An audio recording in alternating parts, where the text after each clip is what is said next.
नमस्कार भाइयों, कैसे हो आप सभी का स्वागत है हमारे चैनल पर। तो आज हम लेके आए इंट्रोडक्शन टू डिसेबिलिटी की यूनिट 1.4, जिसकी पहले मैंने इसकी 3 वीडियो बना दी, 1.1 एंड 2 एंड 3 की वीडियो बना दी। इसके पहले मैंने PWD act, person with disability act के बारे में पढ़ाया था, जो काफ़ी इंपॉर्टेंट था। इसके बाद आता है व्यापकता दर। इससे भी एक क्वेश्चन आप लोगों का फर्स्ट ईयर में स्टूडेंट है उनके लिए भी यह यूनिट काफ़ी इंपॉर्टेंट, क्योंकि इससे एक क्वेश्चन 100% आता है। व्यापकता दर क्या होती है, इससे परिभाषित की, इसके कारक क्या होते हैं, तो ये चीज़ हम आपको इस यूनिट में बताएंगे। अगर चैनल पर पहली बार तो चैनल को सब्सक्राइब करके लाइक कर दीजिए, एक छोटा सा लाइक भी कर दीजिए। अगर अभी तक हमारे टेलीग्राम चैनल को नहीं ज्वाइन किए तो आप लोग जाकर ज्वाइन कर सकते हैं, जिसका लिंक डिस्क्रिप्शन बॉक्स में मिल जाएगा। क्योंकि स्पेशल एजुकेटर आप है, तो आपको स्पेशल एजुकेशन से जुड़ी हर तरह की नोटिफिकेशन एंड अपडेट के लिए हमारे चैनल और टेलीग्राम चैनल से जुड़े हैं। तो चलिए स्टार्ट करते हैं। तो सबसे पहले मैं बता दूं कि ये यूनिट जो है इसमें व्यापकता दर और विस्तार दर के बारे में आप पढ़ेंगे। इसको प्रिवेलेंस एंड इंसिडेंस बोलते हैं। व्यापकता दर क्या होती है, मतलब इसमें व्यापकता दर को आप सिंपल समझ, मतलब जैसे किसी गांव की आबादी पुरुषों एवं महिलाओं, मतलब जैसे कोई मामला होता है, जैसे मान लीजिए आप कोई बीमारी है, उसमें पुराने कितने केस थे, नए केस। मतलब व्यापकता दर का शब्द का अर्थ ये होता है कि मतलब नए एवं पुराने सभी मामलों को एक साथ, मतलब किसी आबादी में नए और पुराने मामलों की जो संख्या होगी बटे कुल आबादी। तो आप व्यापकता दर को ये समझते हैं कि नए एवं पुरानी दर। अगर आपकी परिभाषा पूछे व्यापकता दर क्या होती है, तो आप लिख सकते हैं व्यापकता शब्द का अर्थ यह होता है कि नए और पुराने सभी प्रकार के वर्तमान मामलों से है। मतलब नए और पुराने सभी प्रकार के वर्तमान जो मामले होंगे उनका योग ही व्यापकता दर कहलाता है। व्यापकता दर की जो सूत्र बनेगा वो क्या बनता है, ये काफ़ी इंपॉर्टेंट, इसका क्वेश्चन भी आता है। तो सभी वर्तमान मामलों की संख्या और किसी विशिष्ट बीमारी, मतलब कोई बीमारी थी जो निश्चित समायोजन में मिली, मतलब नए एवं पुराने, मतलब पास्ट एंड प्रेजेंट अपान कुल टोटल, मतलब आबादी कितनी है उसमें। तो आप लोग कह सकते हैं कि इसके देखिए, जैसे एग्जांपल लेके आपको समझाते ज़्यादा समझ, मतलब जैसे कोई एक गांव है जिसकी आबादी मतलब 30,000 है, उसमें एक बीमारी थी, मान लो कोई बीमारी ले लीजिए, जैसे पोलियो के लेते हैं चलो। तो उसमें क्या थे, 200 पुराने मामले थे और 500, मतलब 200 पुराने 500 नए मामले। तो इसका सूत्र क्या बनेगा, मैंने क्या बताया, नए एवं पुराने मामलों का योग बटे कुल आबादी।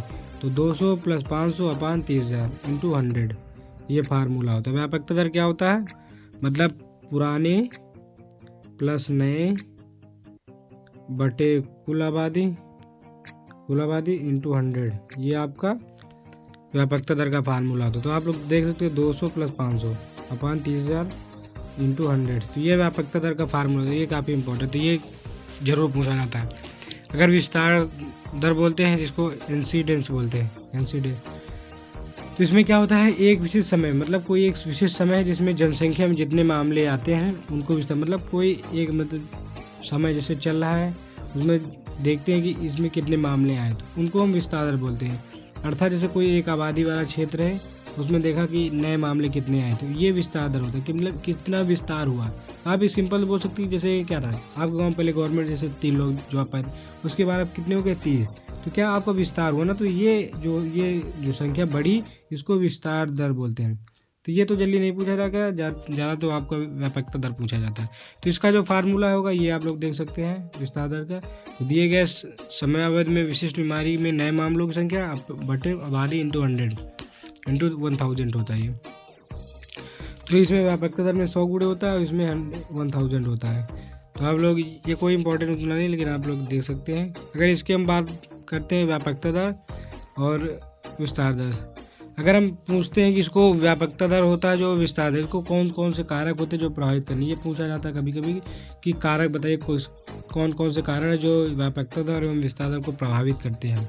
तो हम इसके व्यापकता दर के कारण जो होंगे उसको देखते हैं। देखिए आयु में क्या होता है, कुछ बीमारी मतलब डिसीज ये होती हैं कि उनको वो जो डिसीज़ होती हैं वो एक आयु, मतलब एक एज लेवल, जैसे क्या होता है आपका प्रमस्तिष्क पक्षाघात, जिसको CP बोलते हैं, सेरेब्रल पॉल्सी, तो वो क्या होता है, ये 3 ईयर, मतलब मैक्सिमम 3 ईयर्स। और जैसे पोलियो हो गया, वो क्या आपका 5 वर्ष तक, मतलब 5 वर्ष तक पोलियो आपका होता है, और 3 वर्ष तक प्रमस्तिष्क पक्षाघात, जिसको सेरेब्रल पॉल्सी बोलते हैं, और जो मानसिक मंद है उसको मेंटल MR बोलते हैं, ये 18 वर्ष तक की उम्र हो।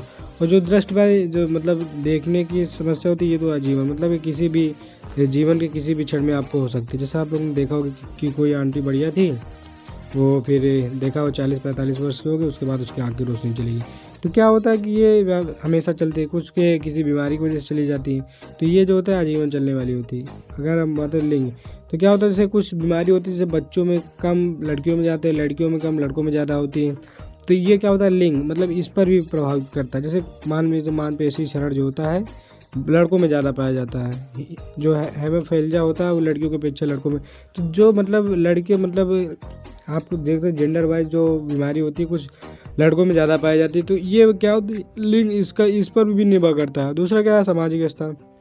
सामाजिक स्तर क्या होता है कि जैसे आप किसी एरिया में रहते हैं, मतलब आपको कोई जैसे आपका गांव है, वहाँ पर अगर साफ़ सफाई नहीं है तो वहाँ पे ये मलेरिया टीबी ये चीज़ें होने की संभावना ज़्यादा होती है। जैसे आप किसी गंदगी इलाके में रहते हैं तो उसमें क्या वहाँ पर बच्चों को गंदगी से कुपोषण हो सकता है, वहाँ की जनसंख्या प्रभावित हो सकती है, विकलांगता मतलब कोई किसी कारणवश मतलब आपके वातावरण एवं आपके रहन सहन से आपकी कुछ दिक्कतें होती है, वो क्या सामाजिक स्तर होता है। तो ये क्या इसका भी सामाजिक स्तर भी इसमें प्रमुख कारक करता है।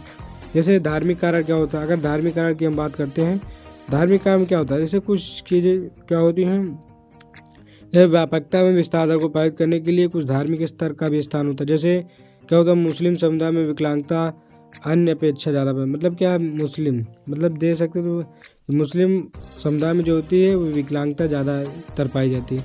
इसका कारण ये है कि मतलब ब्लड रक्त संबंध में शादी है, क्योंकि उनको रक्त संबंध में शादी हो जाती है, जिसमें बच्चों में क्या होता है उनको विकलांगता पाई जाती है, तथा वो बच्चे क्या होते जल्दी पैदा होते हैं। अधिक बच्चों का होना भी ये भी प्रभावित करना है। तो क्या इसमें धार्मिक कहा कि क्या धर्म से रिलेटेड होता है, क्योंकि मुस्लिमों में क्या होता है बच्चे उनकी शादी जल्दी हो जाती है और रक्त संबंध में भी शादी हो जाती है, बच्चे भी ज़्यादा होते हैं। तो इसमें क्या होते हैं तो उसको काफ़ी दिक्कतें और कोई बीमारियाँ उत्पन्न हो जाती है। ये क्या होता है धार्मिक कारण होती है। कुछ व्यापकता दर एवं विस्तार दर क्या होते हैं, जो मतलब इन्होंने बताया क्या लेवल है। जैसे थायरी फोरस ने बताया 1998 उन्होंने कहा कि विश्व में मतलब 45 करोड़ मतलब 45 करोड़ लोग पूर्णतः दृष्टिबाधित हैं एवं 135 को अल्पदृष्ट। मतलब इन्होंने एक बताया कि उन्होंने सर्वे किया, उन्होंने बताया कि इतने % क्या है लोगों में ये डिसीज है। जैसे WHO विश्व स्वास्थ्य संगठन ने बताया 1967 में कि 35 करोड़ लोग पूर्ण रूप से दृष्टिबाधित है। 38 करोड़ कितना टोटल 38 करोड़ लोग दृष्टिबाधित हैं एवं 10 करोड़ लोग क्या अल्पदृष्ट, 1 करोड़ लोग दृष्टिबधिरता से पीड़ित हैं। तो मतलब क्या इन्होंने सर्वे किया, उन्होंने एक रिपोर्ट दी कि इतने लोग विश्व में दृष्टिबाधित अल्पदृष्टिबाधित हैं। मतलब क्या है कि इस चीज़ों में बीमारी है, क्योंकि उन्होंने सर्वे किया और बताया PDI के अनुसार बारे में बताया कि 14.6% बच्चे दृष्टिबाधित हैं। और श्रवण अक्षम जो है विश्व स्वास्थ्य संगठन ने बताया कि कुल 123 करोड़ लोग श्रवण अक्षम मतलब जिनको सुनाई नहीं था 123 लोग हैं, 123 करोड़ लोग। और राष्ट्रीय पुनः RCI ने बताया कि भारत में जो है 32 से 42 इसके बीच में भारत में श्रवण अक्षम मतलब सुनने वाले जो जिसको हम बोल सकते हैं हेयरिंग इम्पेयरमेंट जो बच्चे हैं वो 32 से 42 लाख के बीच में 42 लाख के बीच में भारत में है। और मानसिक मंद NSSO के अनुसार उन्होंने बताया कि 1000 बच्चों में ग्रामीण स्तर पर 31 बच्चे एवं शहरी 9 क्षेत्र पिछड़े हुए जिनमें 0 से 14 वर्ष की आयु के थे। 14 वर्ष मतलब क्या है कि उन्होंने देखा कि 14 वर्ष मतलब जो कम एज मतलब 14 वर्ष के बच्चों में जो काफ़ी ज़्यादा मतलब मानसिक मेंटल इम्पेयरमेंट मतलब मेंटली जो है बच्चे पाए गए। भारत में 24 करोड़ लोग मंद बुद्धि हैं, कितने 24 करोड़, कितने भारत में बहुत ज़्यादा 24 करोड़ लोग जो है ये मंद बुद्धि, जिसमें 15 करोड़ 10 वर्ष की आयु के नीचे हैं, 12% मॉडरेट, 7% सीवियर, 1% फॉरवर्ड। मतलब क्या है उन्होंने बताया कि एक लेवल बताया कि 15 करोड़ लोग जो हैं तो 10 वर्ष से नीचे, फिर उससे मॉडरेट जो आप लोग पढ़ेंगे ना प्रोफाउंड, सीवियर, मॉडरेट, माइल्ड। तो इसमें क्या है इसमें लेवल बांटे जाए किस एज में कितने लोग हैं, तो आप लोग इसको पढ़ सकते हैं। मतलब ये इंपॉर्टेंट नहीं है, बता आप लोग जान सकते हैं कि इसमें क्या है मानसिक मंदिर जो बच्चे हैं कितने %, ये आपको अपने जानकारी के लिए रखना है। अगर हम गामा का क्षमता जो होती है मतलब गामा की क्षमता की बात करते हैं मतलब 23 करोड़ लोग पीड़ित हैं, कितने 300 करोड़ लोग पीड़ित हैं, जिसमें 3 करोड़ बच्चे 14 वर्ष से कम है। मतलब हमने देखा कि जो एक लेवल देखते हैं, इसमें क्या होता है टोटल कितने बच्चे पीड़ित हैं। तो इसमें देखते हैं कि पीड़ित कितने बच्चे। तो क्या आता है, मतलब उन्होंने एक सर्वे किया और फिर रिपोर्ट, जैसे आप लोग CBR करेंगे तो उसमें आपको रिपोर्ट देना होता है। तो ये जो थी आप लोगों के लिए, ये जो थी आप लोग इसको देख सकते हैं। अगर हम WHO मतलब वर्ल्ड हेल्थ ऑर्गेनाइजेशन की बात करते हैं, उसमें बताया कि 10 करोड़ लोग पोलियो, हमारे देश में पोलियो जो होता है ये 10 करोड़ लोग पीड़ित हैं। अधिगम अक्षम ध्यान की कमी के असमान अति चंचलता ADHD देश में 10% 30% दिखाई, मतलब उन्होंने बताया कि जो भारत देश में काफ़ी ज़्यादा, मतलब क्या होता है कि काफ़ी ज़्यादा लोग पोलियो से भी पीड़ित हैं। तो क्या इन्होंने, आप ये चीज़ कब कर सकते हैं, आप सर्वे कर सकते हैं।